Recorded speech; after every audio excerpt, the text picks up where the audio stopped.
You just realized your business needed to hire someone yesterday. How can you find amazing candidates fast? Easy. Just use Indeed. Stop struggling to get your job post seen on other job sites. With Indeed sponsored jobs, your post jumps to the top of the page for your relevant candidates, so you can reach the people you want faster. According to Indeed data, sponsored jobs posted directly on Indeed have 45% more applications than non-sponsored jobs. Don't wait any longer. Speed up your hiring right now with Indeed. And listeners of this show will get a $75 sponsored job credit to get your jobs more visibility at Indeed.com/ARTS. Just go to Indeed.com/ARTS right now and support our show by saying you heard about Indeed on this podcast. Terms and conditions apply. Hiring? Indeed is all you need. The National Broadcasting Company presents Joel McCrea in Tales of the Texas Rangers. Tonight, transcribed from Hollywood, another authentic reenactment of a case from the files of the Texas Rangers.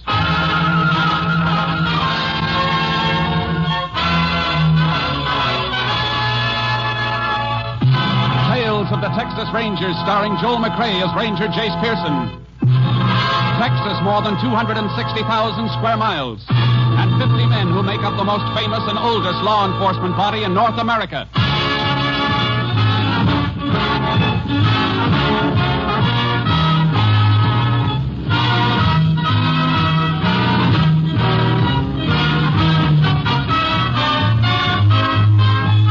Now, from the files of the Texas Rangers come these stories based on fact. Only names, dates, and places are fictitious for obvious reasons. The events themselves are a matter of record.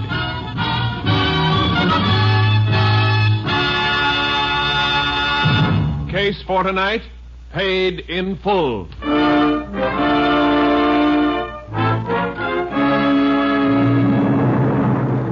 It is 7:45 p.m., August 18th, 1941. Nick Hubbard, a West Texas farmer, is seated at the dinner table with his wife, Min. But Hubbard is not eating. Instead, his attention is riveted on an advertisement in the newspaper before him.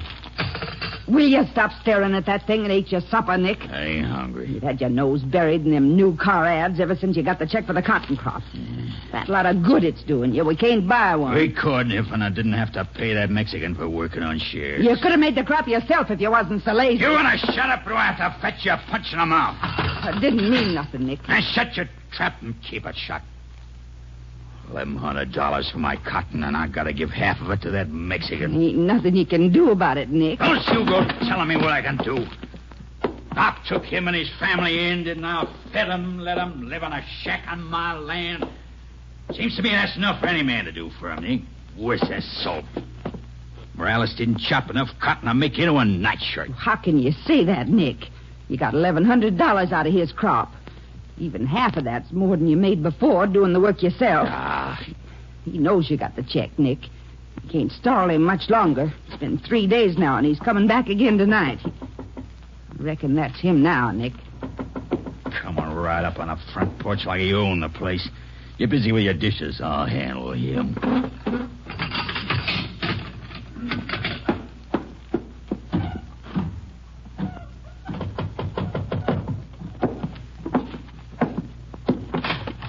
Well, Morales, what you want? Senor Hubbard, I come for my money for the cotton. I told you I'd bring it to you when it come. I ain't got it yet. I can't give you what I ain't got. Please, senor, por favor. I don't like to bother you, but my wife, she's sick. We're going to have another baby. Look, I got troubles of my own, Morales. Senor Hubbard, I know you got the money. I asked the cotton buyer. He tell me that everybody is paid. You checking up on me, you stinking wetback? I am not a wetback, senor. I do not sneak across the border. I am a good citizen of this country. Good citizen. All right, come on in. Now, look. Tell you what I'll do, and it's better than you deserve. Here. Here's $50. We'll call it square, and you and your brute can get off my land by morning. No, senor. No. You don't give Jose Morales $50. I want my money, senor. All my money. You better pick that 50 up, Morales, because that's all you're going to get. Senor, you do not give me the money, tomorrow I go to a lawyer in the town. A lawyer? Well, you know... No, senor, please. Please.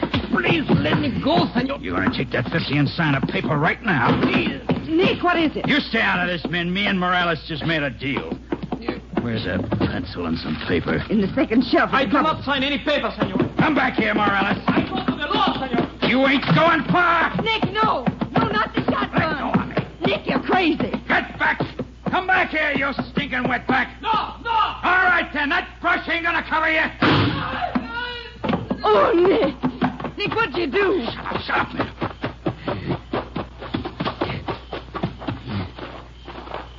Nick. He's dead, Nick. What are you going to do, Nick? Shut up. Shut up and let me think. I got to get him off the place. Help me lift him.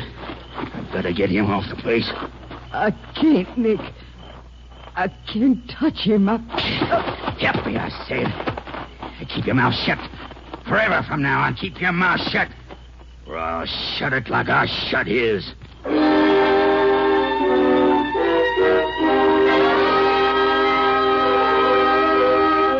The body of Jose Morales was discovered 2 days later by a field hand. It had been dumped in a thicket in rugged country near a path used as a shortcut to town. The sheriff was summoned, and he in turn asked for the help of a Texas ranger. Ranger Jace Pearson was assigned. Good thing you were towing your horse trailer, Jace. Be a rough go on foot. That path looks like it gets plenty of use, though. Yeah, field hands use it for a shortcut to town when they're walking or mounted. Guess they figure 3 miles of this is better than 8 miles of highway. Body's just up ahead. I rode down a ways to meet you when I heard your horse. You said something about somebody reporting Morales missing before the body was discovered. That's right. His wife came into my office yesterday and said he hadn't been home all night. Means he might have been killed the night before last. It seems that way. Oh, here we are. Oh, boy. Whoa, Charky. Right in that thicket. Shotgun, huh? Yeah, got it behind the head and through his back. Heavy charge. 12 gauge, probably. He just like he was found? Yeah. Wasn't killed here, then. Not killed here. Why not? We're at the head of the body. That means he'd have been walking this way, through the thicket, when he was shot. And he'd fall forward on his face toward us. Yeah, that's right. All right, now look at the thicket behind his feet. Direction he would have been coming from. What about it? It hasn't been disturbed. He couldn't walk through that thicket without breaking some of it down. Besides, he wouldn't be walking off the path. I see what you mean. He must have been on the path when he was shot then. Whoever gunned him carried the body over this way and dumped him into the thicket. Let's have a look at that path around here. Well, blood from his wounds should have left a mark someplace, a stain on the ground. Yeah, nothing here. No sign of blood, no sign of the earth being scuffed over to hide it. No. Well, we're not going to find anything. Not around here. He'd been dumped when that wound was fresh. We'd have found something by now. He was brought in here after all the bleeding had stopped because somebody didn't want the body found where he was killed. Well, that means we got to find out where. It's not going to be easy. It never is. There's one good thing about it. Once we do find the place, it isn't going to be far from the killer or the body wouldn't have been moved. Well, there's nothing else for us to see here. Lab man's flying in from Austin. Might find something when the medical examiner does an autopsy. I'll have to stay here a while. Men who directed you here are bringing pack animals to take the body into town. There's no sense in both of us staying. I'll get started. Hey, you know where Morales lived? Yeah, shack near the cotton fields on the north rim of Nick Hubbard's farm. Yeah. Thanks, Sheriff. Don't suppose you know if Morales was having trouble with anybody? Not that I know of, Jace. I reckon his family might know something, though. Or maybe the Hubbards. I'll see them both. Meet you in town when I'm finished. Okay, Jace. Get around, Charlie. Up, boy. Come on, let's go.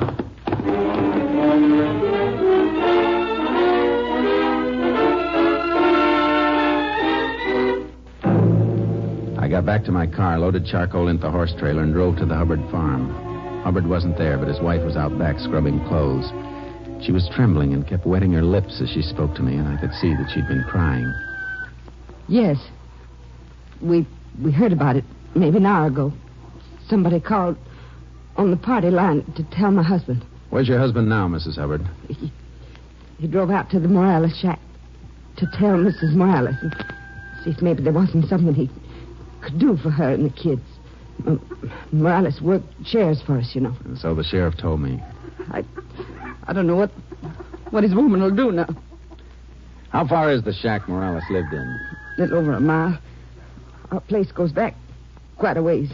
Land ain't too good. We got a lot of it. Morales ever come here to your house, I mean? Only when he had some business with Nick, my husband. When was the last time? I don't rightly know, Ranger. Like I said, he'd come to see Nick. Well, he'd probably be around when he came, though. When was the last time you saw him? I can't say for sure. I'm too upset to think. Oh, there comes Nick now. There's his car coming across the field. Good. Maybe he'll know something. I'd like to know if Morales was here the night before last. Nick will know for sure. He'll tell you. Howdy, Ranger. Howdy. Saw your car here as I was coming across. Mighty slick looking here. Puts my old bust to shame. Nick, the ranger wants to know some things about Morales. Well, I could figure that for myself, man. What else would he want to know about? Yeah, I just left his widow. This thing's hit her kind of hard. Sure feel sorry for him and them kids. I know. Of course, Min and me will do anything we can to help them. I told her they could stay on at the shack, Min. And that we wasn't fixing to charge him no rent nor nothing. Poor woman. Min, hold on to yourself. Your wife can't help how she feels, Mr. Hubbard. There's just a couple of things I want to know. When'd you see Morales last? Your wife couldn't remember. Yeah, you sure are broken up, Min. You ought to remember Morales is here night before last. I wasn't sure, Nick. Night before last, huh? What time? Why, just after we finished supper, 8 o'clock, maybe. The same night he was killed. What? You mean he's been dead that long? Judging by the appearance of the body, yes. We'll know for sure when the medical examiner gets finished with him, but why are you so surprised? Well, I mean, he was only found a little while ago. He's been missing since the night before last, though. His wife reported that to the sheriff's office yesterday. You knew that, didn't you? Well, sure I knew it, but, I figured he was off on a toot, celebrating with that roll of money. What roll of money? Money I paid him for working shares on the cotton. Is that when you paid him? When he was here night before last? Sure, handed him $550. That's why I'm surprised Min didn't remember him stopping by.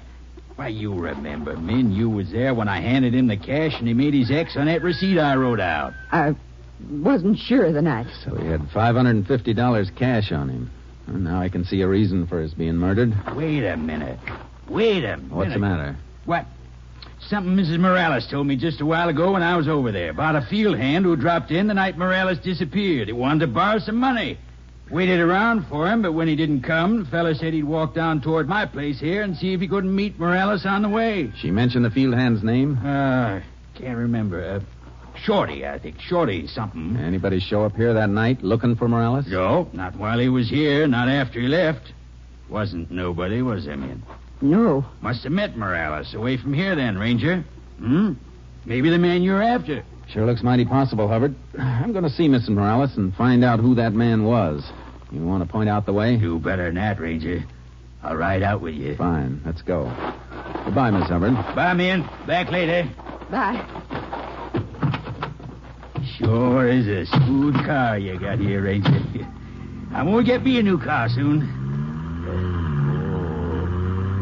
Oh, she sure do hum, don't she? Yeah. Am I heading right? Yeah. Straight across the field and follow that fence line. Sure is a shame about Morales. But, I reckon you ain't going to have much work once this woman tells you who that fella was, the Shorty.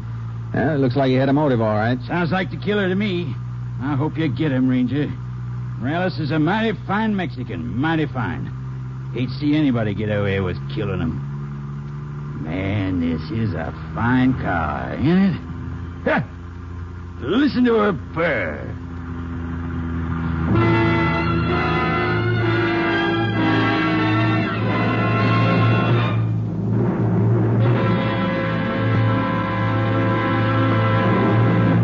In just a moment, we will continue with Tales of the Texas Rangers, starring Joel McCrae as Ranger Jace Pearson. But first, here is an important announcement. Next Sunday, over most of these same NBC stations, you will hear Tales of the Texas Rangers at a new and earlier time. Yes, beginning next Sunday, listen 1 hour and a half earlier for this program. This new earlier time will bring you Tales of the Texas Rangers immediately following the Phil Harris Alice Faye show and right before Theater Guild on the Air. Remember, next Sunday, tune in 1 hour and a half earlier for Tales of the Texas Rangers. We continue now with Tales of the Texas Rangers, starring Joel McCrea, and tonight's case, Paid in Full, an authentic story from the files of the Texas Rangers.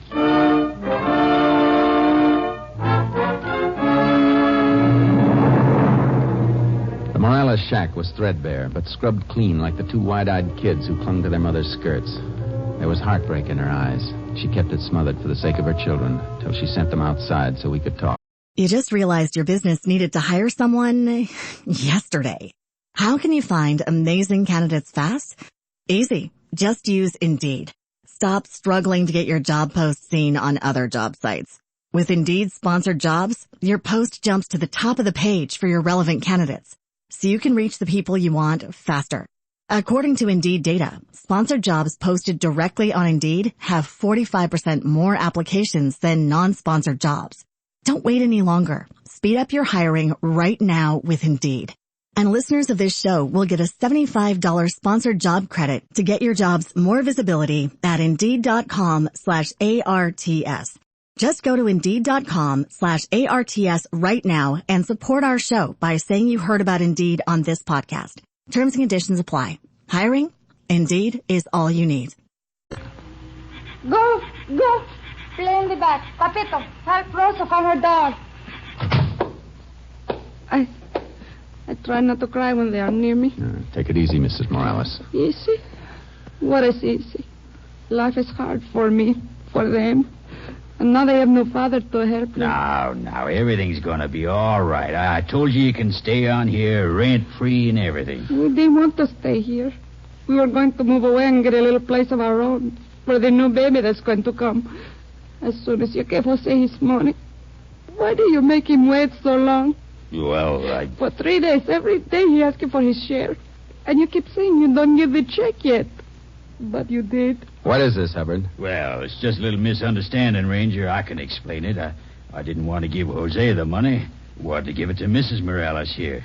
I asked him to bring her down to the house and collect it. Why? Why, for her sake and the sake of the kids. You know how some sharecroppers are. He might have taken all that dough and blown it in on a tequila binge. Jose would not spend our money that way. He was a good husband. Well, I got no way of being sure of that. I was just trying to look out for you and your youngsters. Is that a crime? No, but while you were being so considerate, you could have driven out here with the money instead of expecting this woman to walk to your place to get it. Mrs. Morales, Mr. Hubbard says you told him about somebody coming here to borrow money from your husband the night he didn't come home. See, a man who worked with Jose someplace once before, 2 years ago. They call him Shorty. Shorty Davis. You tell him your husband had gone down to Hubbard's place? See. Then he said he would not wait anymore. He would walk down and try to meet Jose. Then he went away. That's all. You see, it's just like I told you, Ranger. Probably met Jose, talked him into going to town when he found out he had the money. Then he murdered him when he got him off on that shortcut trail. My poor husband. Now, don't you worry. They'll get that Shorty fella. We haven't got him yet, Hubbard. A couple of things don't fit. Mrs. Morales, did Shorty Davis have a shotgun with him when he came by? No. Probably had the whole thing planned in advance, Ranger. Had the gun stashed away on the shortcut. It still doesn't add up, Hubbard. Why not? Because Morales wasn't killed on the shortcut. He was killed someplace else and taken out there. Yeah, how do you know that? Because there'd be certain signs at the scene of the murder that weren't around where the body was found. You mean like blood on the ground? Things like that? Yeah, things like that. So, Shorty must have killed him someplace else. Somebody did. We'll pick Shorty up and see what he's got to say. Goodbye, Miss Morales. Goodbye. Come on, Hubbard. I'll drive you home.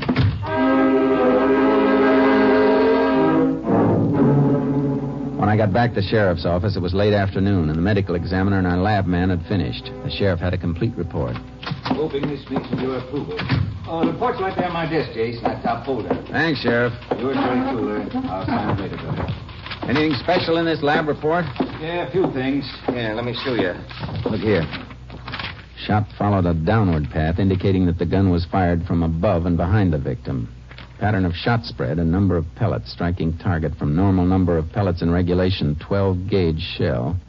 Further indicates that shot came from approximately 20 yards behind victim with gun muzzle at high level. That's pretty interesting, isn't it, Jace? Plenty interesting. Means that Morales must have been shot by somebody who was standing on something above the ground level, or maybe somebody mounted. That's the way it shapes up.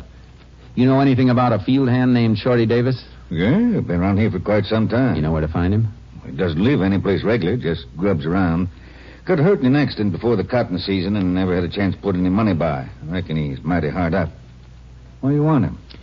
Tell you while we're looking. Let's find him.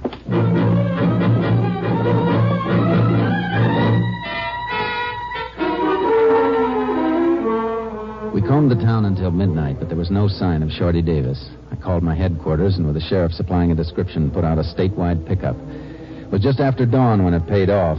Shorty Davis was picked up by the highway patrol less than 50 miles away. They brought him back to us. All right, Shorty. Sit down over there. Mr. Sheriff, what for those men bring me back here? I ain't done nothing. If you haven't, you'll be taken back to where you were picked up. Meanwhile, where were you going? Just heading for El Paso to see my folks, Mr. Ranger. Kind of sudden decision, Shorty. You've been hanging around here for months. I couldn't go before, sir. I was waiting to get me some money. You mean you've got money now? Why, yes, sir. Where'd you get it, Shorty? What?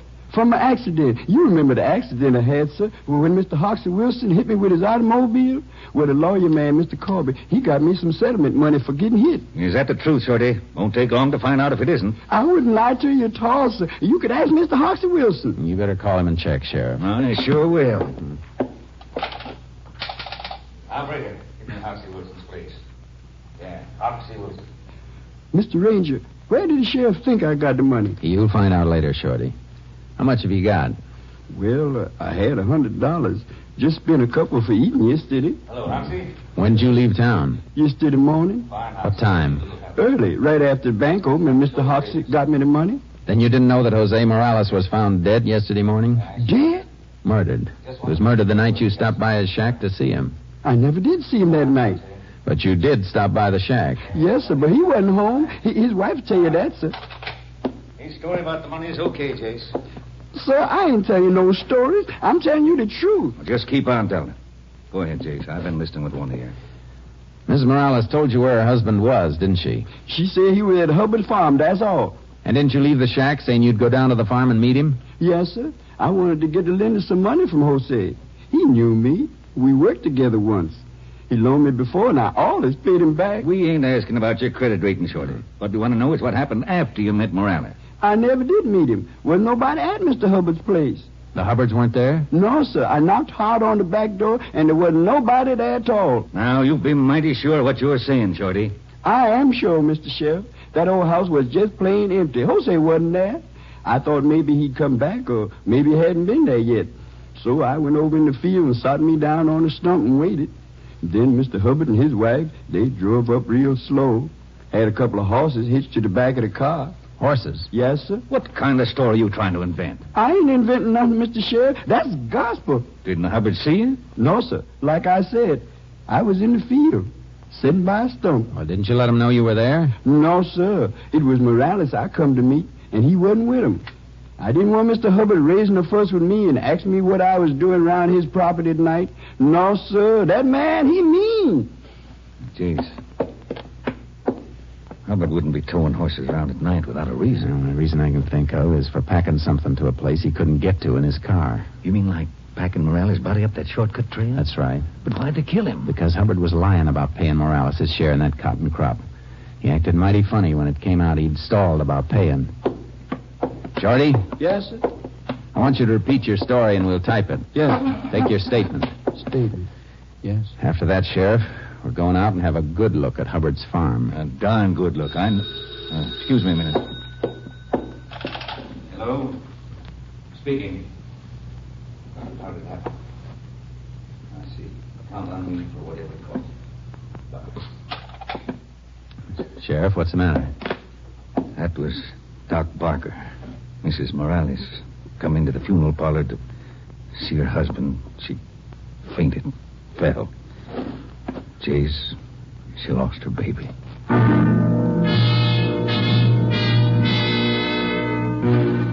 We headed for Hubbard's farm, but we parked off the road about a half mile away and cut across the fields on foot, hoping we could check around outside the house without being spotted. We were in the cover of some trees, and we saw Mrs. Hubbard come from the back of the house carrying a wash tub. What the devil's she doing with that wash tub, Jakes? I don't know. Don't let her see you. Hey, she's dumping it by the brush. Yeah. Well, why didn't she dump it in back? Never saw a woman carry a laundry tub around to the front of the house to dump it unless she was growing something. A lot more than one tub full has been dumped in that spot. Look at that ground. It's soaked. Come on. Gonna let her see us? I want to find out what she's doing. Hubbard isn't around. The garage shed is open, and the car isn't there. Just a minute, Miss Hubbard. Oh, it's you, Ranger. And the sheriff. It's a funny place you picked to empty a laundry tub, ma'am. Well, the ground seemed kind of dry. It's dry all around here, except for this one spot by the brush. Quite a lot of water's been dumped here. Much more than you had in that tub. Take a look around, Sheriff. Well, what are you looking for? Maybe a couple of bloodstains dried into the ground. If there was anything here, Jace, we're too late now. Mud's an inch thick, clear to the base of this brush. Yeah, I know. Yeah, but there's one thing that's still here. Take a look, Sheriff. What is it? The leaves on this brush. Holes ripped through some of the leaves, just the way they'd be if a shotgun charge came through. There've been some bugs. Bugs never made these holes, ma'am. Sheriff, look at the porch of the house. How far away did you say it was? Well, maybe 18, 20 yards. What make... Hey, the lab report said the shot was fired from approximately 20 yards. With the muzzle level above the victim, and that porch is the only elevated spot it could have come from. Hubbard must have fired from there. That ain't so. Nick didn't kill Morales. He didn't. He did, and you know it.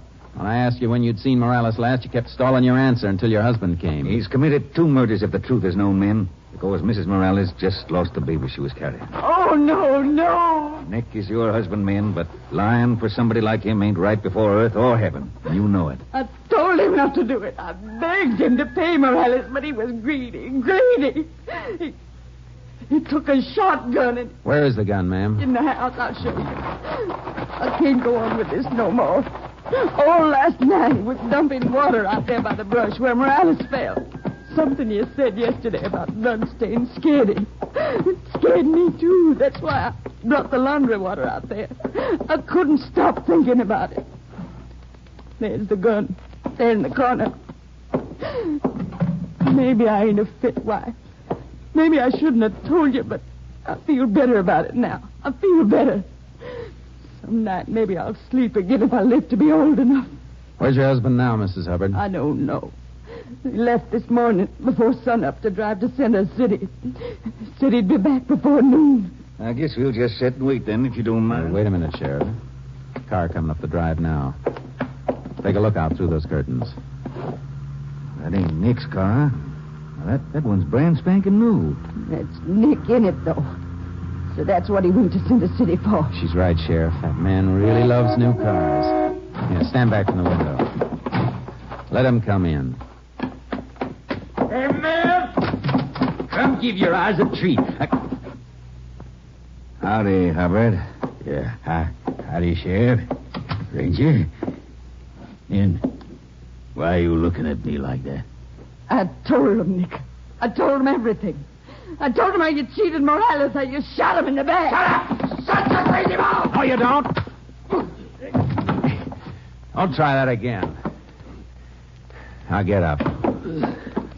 Mrs. Morales lost her baby, Nick. Ain't you proud of that? While you was buying your new car, she was losing her No, baby. Ben, don't say any more. Please, Ben.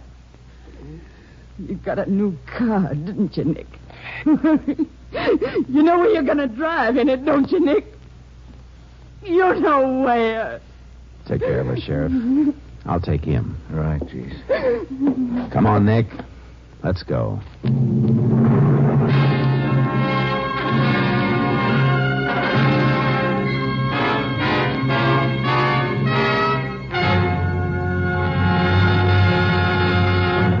At his trial, Nick Hubbard broke down and confessed to the murder of Jose Morales. He was sentenced to Huntsville Penitentiary for the rest of his life.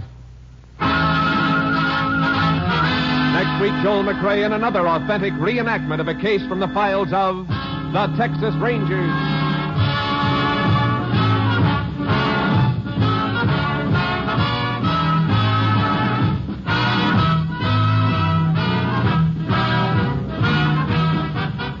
Joel McRae is currently seen starring in the Universal International Technicolor production Frenchie.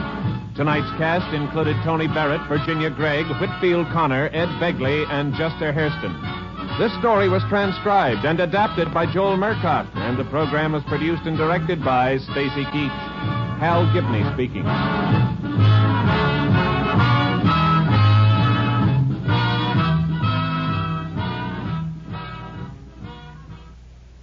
Three chimes mean good times on NBC.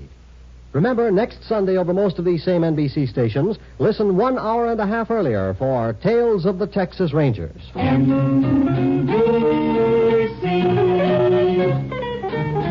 enjoy the very best in radio. Be sure that you're dialing right.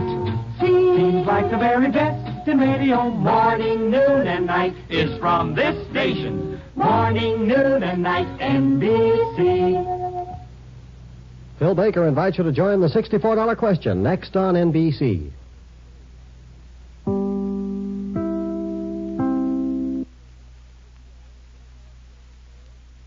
You just realized your business needed to hire someone yesterday. How can you find amazing candidates fast? Easy. Just use Indeed. Stop struggling to get your job post seen on other job sites.